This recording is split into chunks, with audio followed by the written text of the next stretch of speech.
छोड़ दो मुझे, प्लीज जाने दो मुझे। किसी सुनसान गोदाम में एक लड़के को जंजीर से बांधकर उल्टा लटकाया गया था।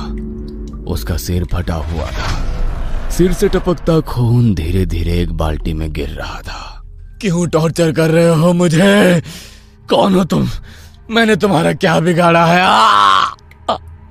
तभी किसी के कदमों की आहट सुनाई दी। वो लड़का एकदम ठिठक गया। उसके दिल की धड़कनें तेज हो गई, क्योंकि उसे पता नहीं था कि ये उसकी मौत की आहट है या आजादी की। तुम जो भी हो, मुझे जाने दो। लेकिन वो जो भी था वो उसके पास आया।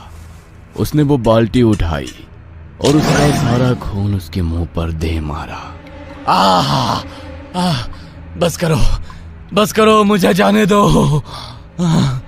तभी लड़के के पेट पर एक जोरदार वार हुआ और उसकी आंतें झटके से बाहर लटक गईं और खून फिर से बाल्टी में जमा होने लगा, लेकिन इस बार कहीं ज्यादा तेजी से।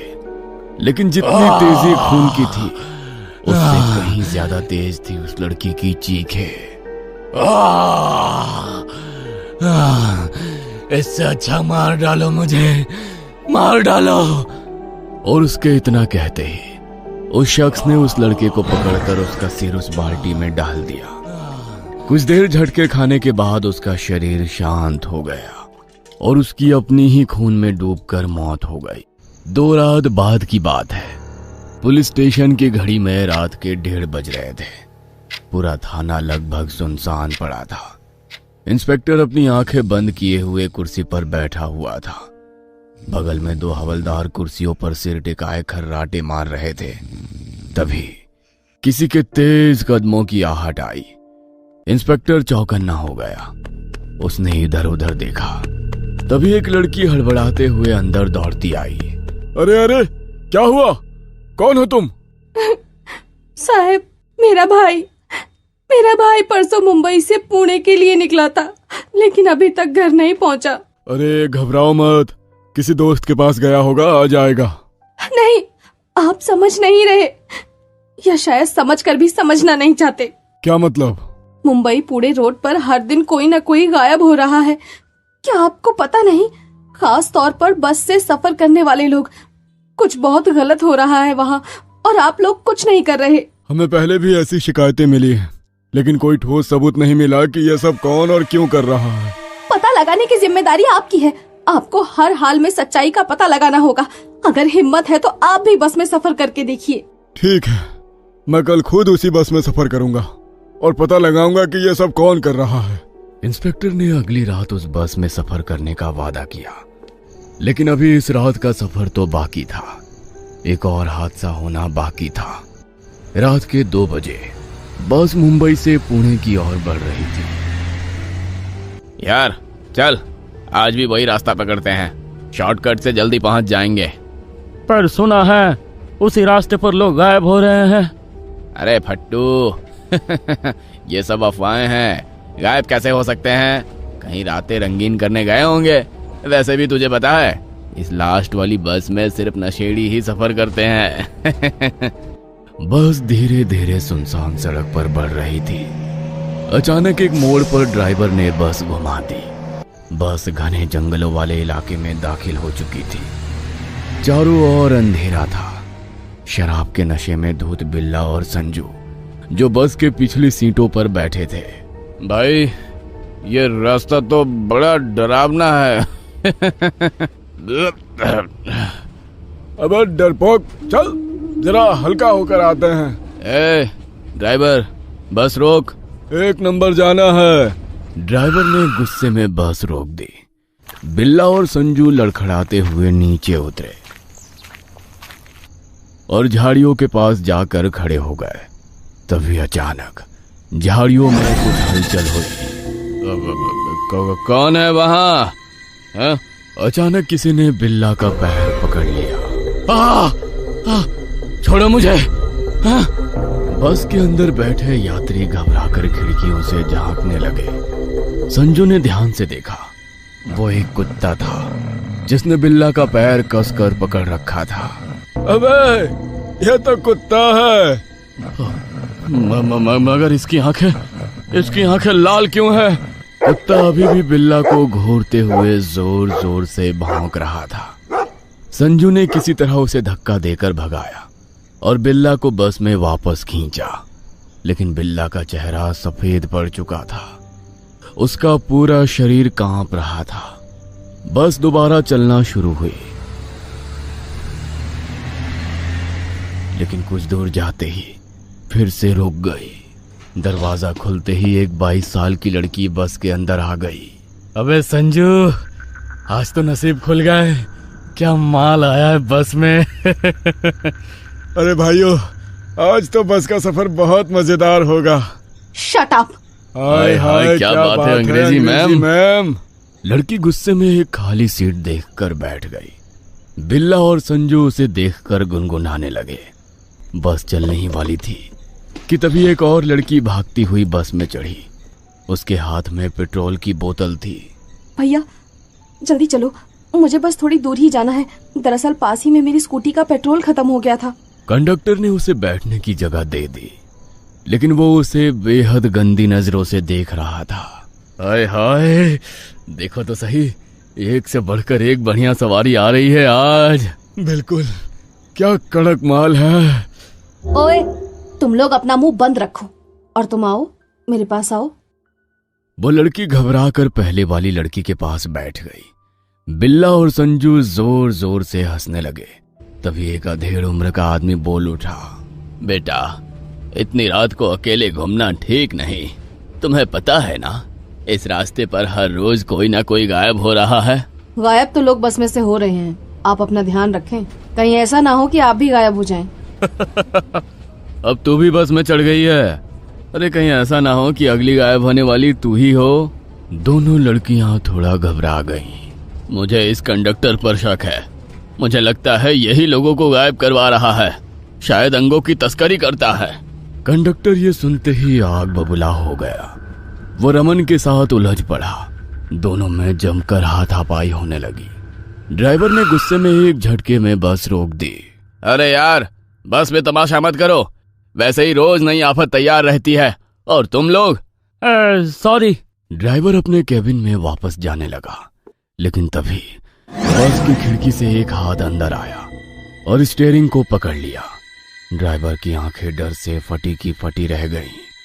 उसके मुंह से आवाज तक नहीं निकली। पूरे शरीर में कपकपी दौड़ गई। लेकिन तभी बाहर से आवाज आई। अरे भैया, रुके रहना, मैं भी आ रहा हूँ। ड्राइवर ने राहत की सांस ली। वो सिर्फ एक आम आदमी था जो बस पकड़ने के लिए दौड़ रहा था। वो भी बस में चढ़ गया। कुछ दूर जाने के बाद वो लड़की उतर गई। बिल्ला और संजू भी उसके पीछे पीछे उतर गए। अरे अरे, इतनी जल्दी कहाँ भाग रही हो जाने मन? अरे हमें स्कूटी में पेट्रोल डालने का मौका नहीं दिया। बता तो सही, कहाँ खड़ी है तेरी स्कूटी? लड़की ने उनकी बातों का कोई जवाब नहीं दिया और तेज कदमों से आगे बढ़ने लगी। बिल्ला और संजू उसके पीछे पीछे चलने लगे। जब लड़की और तेज चलने लगी तो दोनों ने दौड़ना शुरू कर दिया। अरे भाग क्यों रही है? हम तुझे खा थोड़ी ना जाएंगे। तभी लड़की सीधा एक पुराने गोदाम के पास पहुंची। गोदाम पूरी तरह सुनसान और पेड़ों से घिरा हुआ था। देखा, हमें फंसाने की कोशिश कर रही थी, अब खुद ही फंस गई।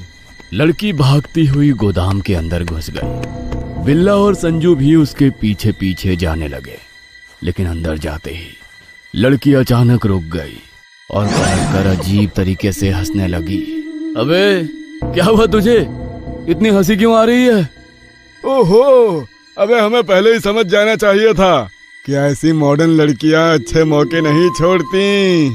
लड़की ने कोई जवाब नहीं दिया। उसने मुस्कुराते हुए 2 बार जोर से ताली बजाई। ताली की आवाज पूरे गोदाम में गूंज उठी और तभी लाइट जली और लाइट जलते ही वो दोनों की आंखें फटी की फटी रह गई। गोदाम में चारों तरफ लाशें लटकी हुई थी। उन लाशों को देखते ही उनके चेहरे का रंग उड़ गया। वे उल्टे पांव भागने लगे, लेकिन तभी गोदाम का दरवाजा बंद हो गया और उनके पैरों में जंजीर फंस गई। और वे दोनों भी उल्टे लटक गए जैसे लाशें लटकी हुई थी। ये क्या है? कौन हो तुम? हमें छोड़ दो प्लीज, हमें माफ कर दो। लड़की धीरे धीरे उनके करीब आई। मैं वो हूं जो उन सभी की चीखें सुन चुकी हूं जो तुम जैसे जानवरों की शिकार बनी थी। मैं वो हूं जो अब न्याय करने आई हूं। हमें जाने दो, हम कभी किसी लड़की को नहीं छेड़ेंगे।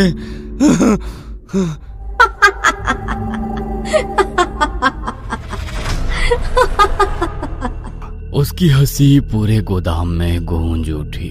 अब पछता रहे हो? जब किसी लड़की को बेइज्जत कर रहे थे तब क्यों नहीं सोचा? तब तो बड़ा मजा आ रहा था। उसने दोनों की तरफ हाथ बढ़ाया, तभी गहरा काला धुआं दोनों के आसपास फैल गया। बिल्ला और संजू जोर जोर से चीखने लगे। धीरे धीरे दोनों के शरीर जलने लगे। बचाओ बचाओ, बचाओ। देखते ही देखते दोनों राख बन गए। अगली रात के 2 बज रहे थे। वही बस अपने आखिरी सफर पर थी। इस बार बस में काफी भीड़ थी। इसी बीच वही लड़की पेट्रोल की बोतल लिए बस में चढ़ी। कंडक्टर उसे घूर कर देखने लगा। इससे पहले वो कुछ बोल पाता, लड़की ने उसकी तरफ कुछ इस तरह से देखा कि अचानक कंडक्टर की आंखें बदल गई और वो चुपचाप अपनी सीट पर बैठ गया। ये शायद वही पेट्रोल वाली लड़की है जिसके बारे में शिकायत मिली थी। कुछ देर बाद वो लड़की एक स्टॉप पर उतर गई। इंस्पेक्टर भी तुरंत उसके पीछे पीछे उतरा। अरे रुको, तुम्हारी स्कूटी कहाँ है? लड़की ने धीरे धीरे गर्दन घुमाई। जैसे ही इंस्पेक्टर ने उसका चेहरा देखा, उसके पैरों तले जमीन खिसक गई। कुछ महीने पहले वही लड़की अपनी स्कूटी पर कहीं जा रही थी। अचानक उसकी स्कूटी का पेट्रोल खत्म हो गया। वो पैदल चलकर पेट्रोल लेने गई और मुंबई से पुणे जाने वाली एक बस में वापस आने लगी। बस में कुछ मनचले लड़के थे जिन्होंने उसे छेड़ना शुरू कर दिया। वो डर गई और बस से उतरकर भागने लगी। लेकिन तभी अंधेरी सड़क पर भागते भागते वो किसी से टकरा गई। वो इंसान कोई और नहीं बल्कि इंस्पेक्टर रमन था। अरे अरे, इतनी रात को अकेली कहाँ जा रही हो? चल मेरे साथ आ, मैं तेरी मदद करता हूँ। इंस्पेक्टर ने उसे पकड़ लिया और उसके साथ जबरदस्ती करने लगा। लड़की बचकर भागने लगी और तभी एक तेज रफ्तार ट्रक आया और उसे कुचलता हुआ चला गया। तुम जिंदा कैसे हो सकती हो? मैं बदला लेने आई हूँ। इंस्पेक्टर भागने की कोशिश करता है, लेकिन तभी लड़की ने जोर से उसकी गर्दन पकड़ी और उसे हवा में उठाया। नहीं नहीं, मुझे छोड़ दो, मुझे छोड़ दो। छोड़ दूं? जब मैंने तुमसे मदद मांगी थी तब तूने क्या किया था? नहीं नहीं, मुझे मत मारो। ठीक है, जा, तुझे छोड़ दिया। लड़की ने एक झटके में उसे बीच सड़क पर फेंक दिया। इससे पहले वो भाग पाता, तेजी से आते हुए ट्रक ने इंस्पेक्टर को बुरी तरह कुचल दिया। पूरी सड़क पर खून ही खून फैल गया। ऐसी और भी डरावनी कहानियां देखने के लिए हमारे चैनल को सब्सक्राइब करना ना भूलिए।